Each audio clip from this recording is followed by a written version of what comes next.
ಹರಿಬೋಲ್ ದಂಡವತ್ ಪ್ರಣಾಮ್.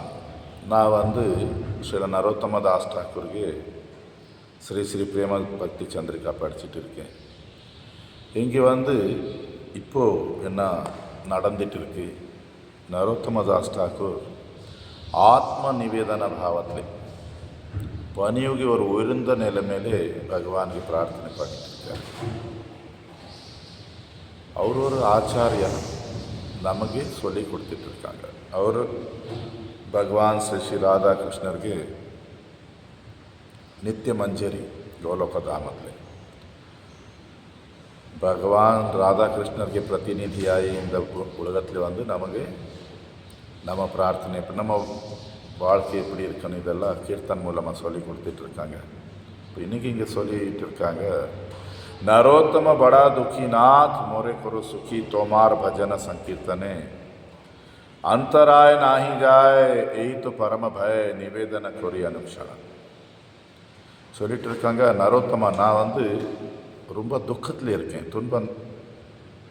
ஓ பகவானே, எனக்கு சுகம், எனக்கு சந்தோஷம், ஆனந்தம் கொடுங்க. நான் எப்பவுமே உங்களுக்கு பக்தி பண்ணிட்டு இருக்கணும், சங்கீர்த்தனை பண்ணிட்டு இருக்கணும், நாம சங்கீர்த்தனம். எனக்கு ரொம்ப பயம் இருக்குது உள்ளே, பரம பயம் சொல்லிட்டு இருக்காரு. என்ன, எனக்கு கொஞ்சம் கெட்ட பழக்கங்கள் இருக்குது, இந்த உலகத்தில் சம்சாரத்தில் குடும்பத்தில் உடம்புல கொஞ்சம் பற்றுதல் இருக்குது. அதுக்கு வேண்டிதான் நான் பிரார்த்தனை பண்ணிட்டு இருக்கேன். நான் எப்போவுமே உங்கள் பக்தி விடக்கூடாது, நிரந்தரமாக நடந்துட்டு இருக்காங்க. இவ்வளோ சூப்பராக நமக்கு ஒரு பாதை காட்டிருக்காரு. நம்ம எல்லா மாயில மாட்டின ஜீவன். எப்படியோ குரு வைஷ்ணவர் கருணை கிடச்சிருக்கு, ஜபம் பண்ணிட்டு இருக்கோம். பட் இங்கே திருப்பி மாயை வந்தாச்சு. மாயை ரொம்ப ரொம்ப மோசமானது. மாயை எப்படி வரும் நமக்கு தெரியாது. அதுக்கு வேண்டிதான் பகவான் ஸ்ரீ கிருஷ்ணர் பகவத்கீதையில் சொல்லிட்டு இருக்காரு, மம மாயா தூர்த்து, என் மாயை ரொம்ப மோசமானது. இப்போ பக்தர் எப்படி மாயிலே விடுவான்? ஒன்று திருப்தி சொன்னால் எனக்கு உள்ள 16, 32, 64 நான் இன்றைக்கி ஜபம் பண்ணியாச்சு, இன்றைக்கி மங்களார்த்தி பண்ணேன், இன்றைக்கி அது என்ன நம்ம ரூட்டீன் நினச்சிட்டு இருக்கோம், இதே பக்தி நினச்சாச்சு. இல்லை, பக்திக்கு நோக்கம் கிருஷ்ண பிரேமம். கிருஷ்ண பிரேமம் நமக்கு ஆனந்தம் கொடுக்கும், அமைதி கொடுக்கும். எங்கே பிரேமம், ஆனந்தம், அமைதி இருக்குது, அங்கே கவலை இருக்காது, பயம் இருக்காது, துவேஷம் இருக்காது, கோபம் இருக்காது.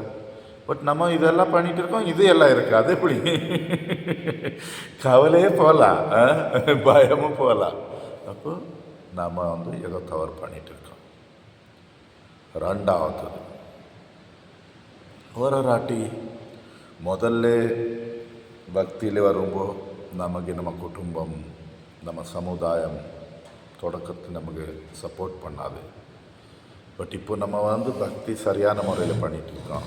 இப்போ திருப்பி மாயை தேவதைகளை யாரும் அனுப்பிடுவான். இப்போது என்ன ஆகும், நமக்கு பேரு புகழ்ச்சி கிடைக்க தொடங்கிடும். எல்லாருக்கும் இப்படி தான் நடக்கும் அப்படி சொல்லலை, உதாரணங்கள் சொல்லிட்டு இருக்கேன்.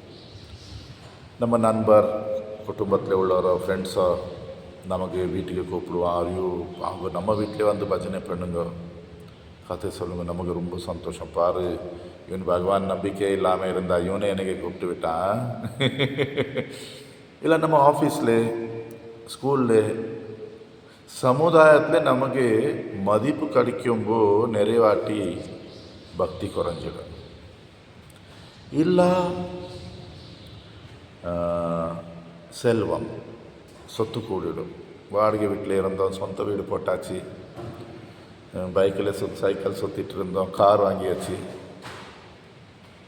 அப்போது நிறைவாட்டி அந்த வீடு க்ளீன் பண்ணணும், வீடு இது பண்ணணும், வீடு பக்தி போச்சு நினச்சோன்னா குறைய தொடங்கிடும்.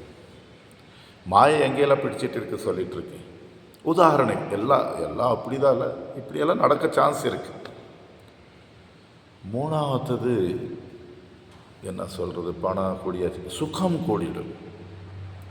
இப்போ நான் ஒரு சாதாரண வாழ்க்கை வாழ்விட்டுருக்கேன். எனக்கு ஏதோ பணக்காரரெல்லாம் கூப்பிடுவான் அவர் வீட்டில் பஜனைக்கு, இதுக்கு நிறைய வகையான பிரசாதம் தான் கொடுப்பான். பிரசாதம் தான். அவரும் பகவானுக்கு நம்புவார். பகவான் இது பண்ணி எனக்கு விதவிதமான சாப்பாடு கொடுத்துட்டு இருக்காங்க. ஒரு நல்ல ஏன்னா ராமராஜ் தோத்தி எதுவுமே கெட்டது கிடையாது. பணம் கெட்டது கிடையாது. பகவான் பிரசாதம் அப்படி சாப்பிடக்கூடாது சொல்லலாம். ராமராஜ் தோத்தி நல்ல ட்ரெஸ் போடலாற்ற இதுக்கெல்லாம் சொன்னது இப்படி ஏன்னா சுகம் புலனிக சுகங்களுக்கு கொடுக்க தொடங்கியாச்சு.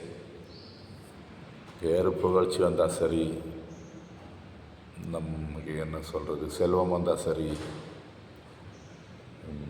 விஷய சுகம் வந்தால் சரி, பஜனை குறைக்கக்கூடாது. ஜப குறைஞ்சாச்சு, பாகவதம் படிக்கிறது விட்டாச்சு, ஹரிகதை கேட்குறத படிக்கிறது விட்டாச்சு சொன்னால் மாயை நமக்கு பிடிச்சிருக்கு சொல்லி அடையாளம். நம்ம என்ன அமெரிக்கா போயிட்டு இருக்கோம், நம்ம வேணும் பணக்காரர் வீட்டில் நமக்கு 50 விதமான சாப்பாடு கொடுத்துருக்காரு, நம்ம நண்பர் நம்ம கூப்பிட்டு என்ன நமக்கு மதிப்பு கொடுத்துட்டு நம்ம பக்தி சரியாக நடந்துட்டு இருந்தால் மாயிலே வெளியிலே இருக்கோம். நம்ம கிருஷ்ணர் பக்கம் போயிட்டு இருக்கணும்.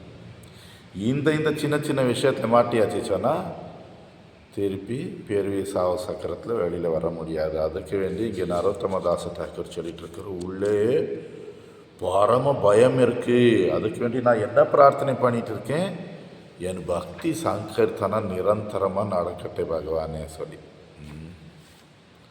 இப்படி ஒரு பங்காளியிலே ஒருத்தர் எழுதியிருக்காரு,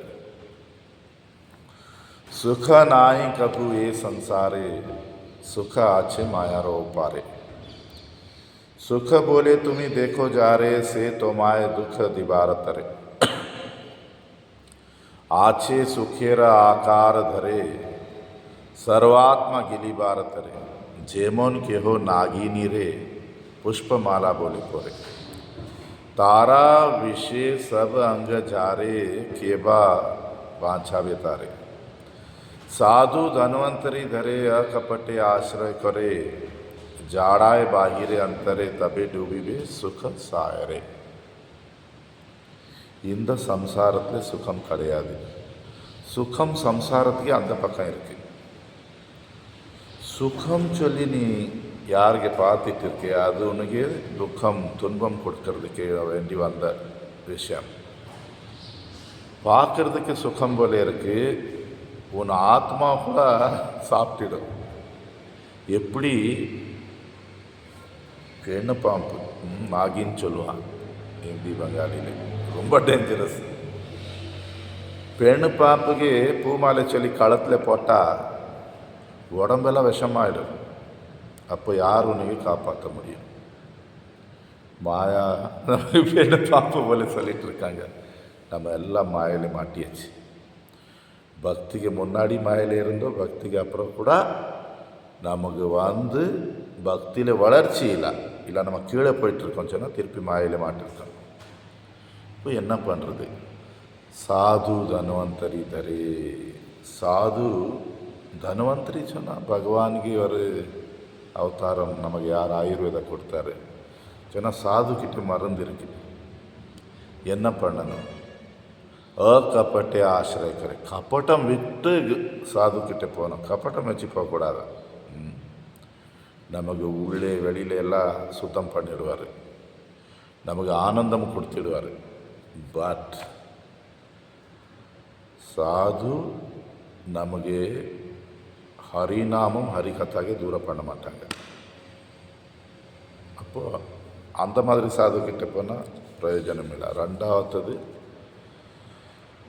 சாது கூட ஹரிநாமம் பண்ணிகிட்ருக்காரு, ஹரிகதா கேட்டுட்டு இருக்காரு, இல்லை படிச்சுட்டு இருக்காரு சொன்னால் நமக்கே உண்மையான ஆனந்தத்தில் இருக்கார். போலி சாதுக்கிட்ட போனால் அவ்வளோதான். கலியுகத்தில் போலி கூடுதலாயாச்சு, வேஷம் கூடுதலாயாச்சு. இதுக்கு கூட நம்ம எல்லாம் கௌடிய வைஷ்ணவர் நமக்கு ஒரு விசேஷமான ஃபஸ்ட்டு நமக்கு சைத்தன்ய மகாபிரபு சொன்னது ஒரு இடத்துல चैतन्य चरितामृत भजनेर मध्य श्रेष्ठ नवविधा भक्ति कृष्ण प्रेम कृष्ण दिते धरे महाशक्ति तार मध्य सर्वश्रेष्ठ नाम संकीर्तन निरपराध नाम होते होय प्रेमधन. பக்தியிலே உயர்ந்த பக்தி நவதா பக்தி, ஸ்ரவணம் கீர்த்தனம் ஸ்மரணம் இந்த மாதிரி என்ன இருக்குது. இந்த பக்தி கிருஷ்ண பிரேம கொடுக்கறது சக்தி இருக்குது, கிருஷ்ணனே கொடுக்கறது மகாசக்தி இருக்குது. இந்த 9 விதமான பக்தியில் கூட நாம சங்கீர்த்தனம், பகவானுக்கு திருநாமங்களை ஜபம் செய்கிறது, சத்தமாக பாடுறது, இது உயர்ந்தது. பட் அபராதம் விட்டு நாமம் பண்ணால் பிரேமம் சொல்லி சொத்து பொக்கிசம் கொடுக்கும்.